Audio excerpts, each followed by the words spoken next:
Hello friends! Today, we're diving back into r/entitled people, where you'll get to hear stories about people who think the world revolves around them.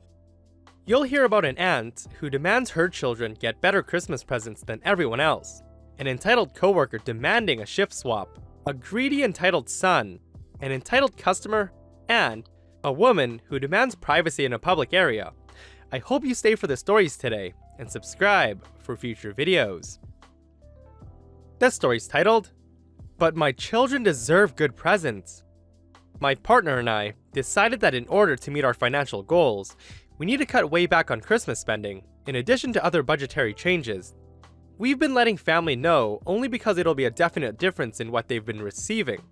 $50 to $75 down to $15 to $20, so we didn't want people to think that we were mad or there was anything wrong.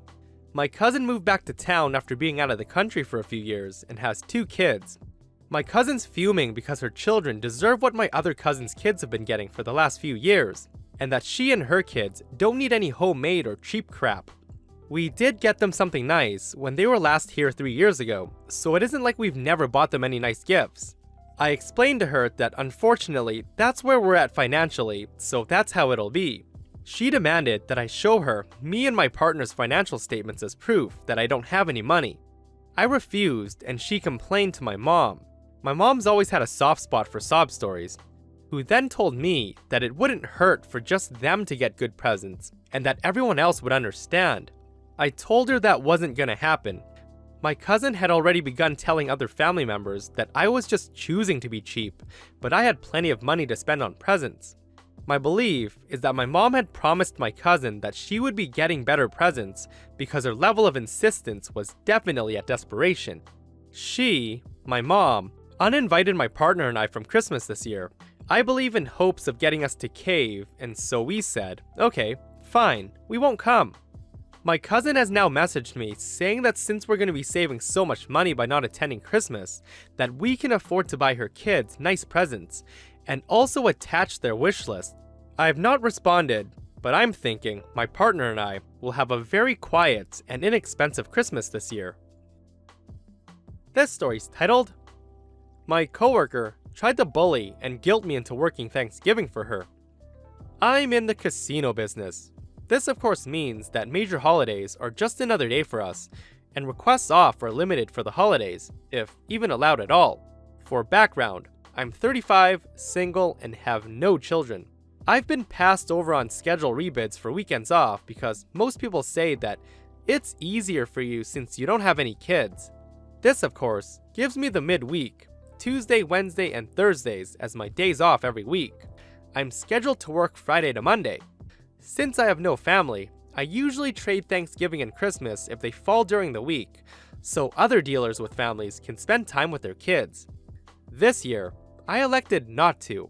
My best friend is gonna be in town this week. His wife's cousin or something like that recently moved here, and he'll be spending the holidays at her house. This of course means that since I'm off Tuesday through Thursday, I'll be able to go out for some drinks Wednesday night with Ryan, and I have an invite to Turkey Day for the first time since I moved to the city. One of my coworkers, let's call her Karen, has been working for this place way less time than me. She beat me out of another schedule rebid recently because she has 3 kids, and having weekends off to spend time with them is so important. Anyway, Karen didn't so much ask as made a comment to me on schedule day. Karen said, "So, I let the boss know that you're working Thursday for me." I replied, "Sorry, I can't trade anyone this year. I actually have plans." Karen scoffs and says, "Well, it's not like you have any family. You need to do the right thing and let those with loved ones spend the holiday with them." I replied, "Well, I'm sure you get to spend a lot of time with them every weekend while I'm here dealing cards." She just grumbled and walked away. Later on, about 5 of us, including Karen, were eating lunch. We were talking about the holiday and everyone's plans, and Karen made a snide remark about how I refused to trade her shifts. Karen says, "All he's gonna do is get drunk and watch football. He won't even let me have the holiday off with my family." I replied, "Yep, that's exactly what I'm gonna do. Remember when you told the boss you needed weekends off for family time? So really, I'm doing you a favor by working my normal days, so you can have all the weekends off with your kids. You're welcome. I put on my best grin I could and just looked at her. She was visibly displeased, but said nothing else. My coworkers told me that when I left the room, she whined about what an inconsiderate ass I was. This story's titled, "Why Can't I Have Her Stuff? She's dying anyway, not like she needs it." My stepmother is in her early 50s. She's a doctor in molecular biology and used to teach at the local college and high school. She also worked out 3 times weekly. She embodies the healthy lifestyle. 2 years ago, she beat breast cancer, and her marriage to my father bridged the gap in our family, and for that, I'll always hold a special place in my heart. 3 months ago, she comes home after work and tells my dad that something's very wrong. She's having gaps in memory and dizziness, so they schedule an MRI. Sad to say, they found stage 4 cancer in her brain, one of the most aggressive cancers out there. They gave her 6 months, tops.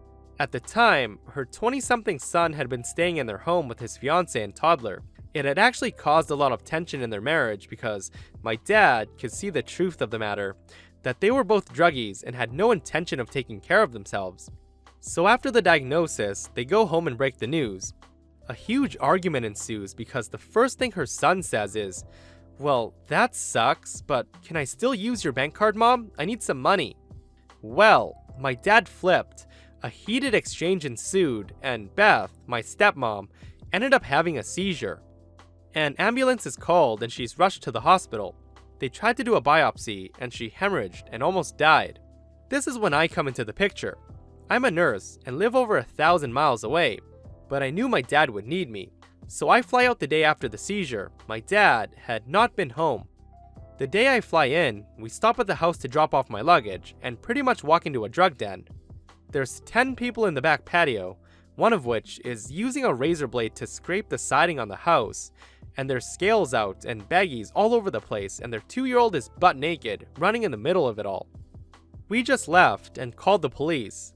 So I get my cousin, who's 6'4", and my metal bats, and head back. When I pull up, they have a truck filled with all my dad's electronics and peel rubber leaving. We go into the house and they pretty much took everything of value. I called his phone, he answers, and when I confront him, he says, "What's the big fucking deal? She's gonna be dead anyway. She doesn't need any of this." So I've been here for about 2 months now, and she's currently living in hospice care at home, and have only heard from them 2 times. The last time, he sent a message asking if she was still alive, and when he would know about any insurance policies he might need to know about. I told him in so many words to sit on it and rotate, and that one of his mother's last cognitive acts was to remove him from her life completely, and that includes him from her will. He'll have to live with this for the rest of his miserable life, and he didn't deserve her. Profound is the only word I can use to even begin describing this experience to anyone. This had happened so fast and is still happening. Please, if you take nothing else from this story, cherish the ones that you love. This one's titled, "Make me a coffee. Now dump it out. I want a fresh one." I was volunteering at my dad's store for Black Friday, handing out popcorn and treats and coffee and stuff to shoppers. I've been doing this for about 4 years, and I'm pretty sure this was my worst experience with it. So the coffee we had was just Tim Hortons coffee, dumped into a large pot. This lady comes up to the table and asks for coffee, and it's clear she expects me to make it for her, which, whatever, I can do. So I get up and start pouring, and there's only enough in the pot for about half a cup. This woman starts complaining about getting the bottom of the pot coffee, and I apologize, saying there's really nothing I can do. She can either take it or leave it. She takes it. She then tells me to put creamer in it, so I tell her to say when and start pouring. She does not say when. I eventually stop, and she takes it and promptly tells me there's way too much creamer in it, but it'll do. As she's stirring it, and look over to the treats on the table, one of the actual staff comes to ask me how we're doing on coffee, and says he'll go get more since we're running low. Immediately, the woman hands me the cup and says, "Oh, well I want a fresh new cup then. Dump this out." No please, no thank yous, no manners. Since the guy had to go get the company card to go to the coffee shop, it obviously does not take 5 minutes. About 2 minutes in, the woman's complaining again about how long does it take, he's clearly dawdling. And since I've already dutifully dumped out her already made coffee, she has nothing.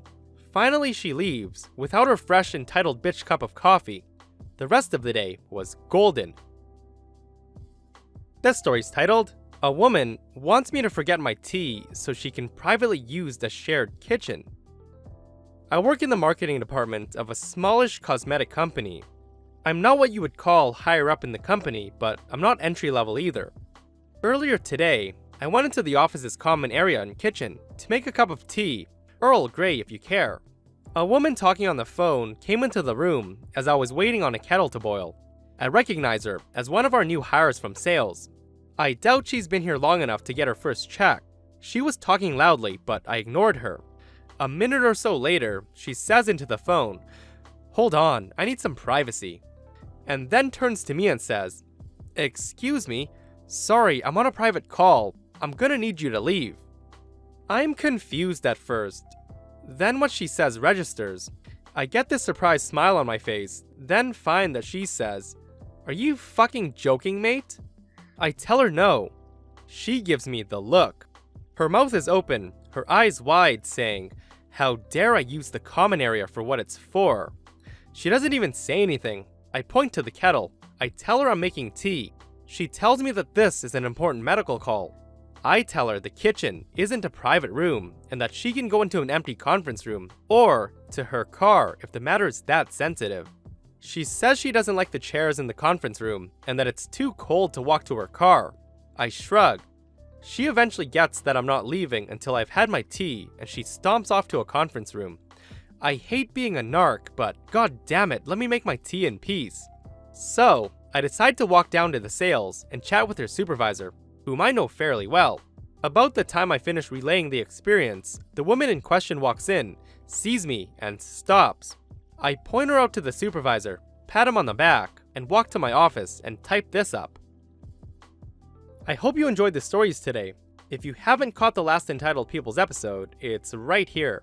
If you aren't subscribed, hit that subscribe button and turn on notifications so you don't miss future stories. See you guys in the next one.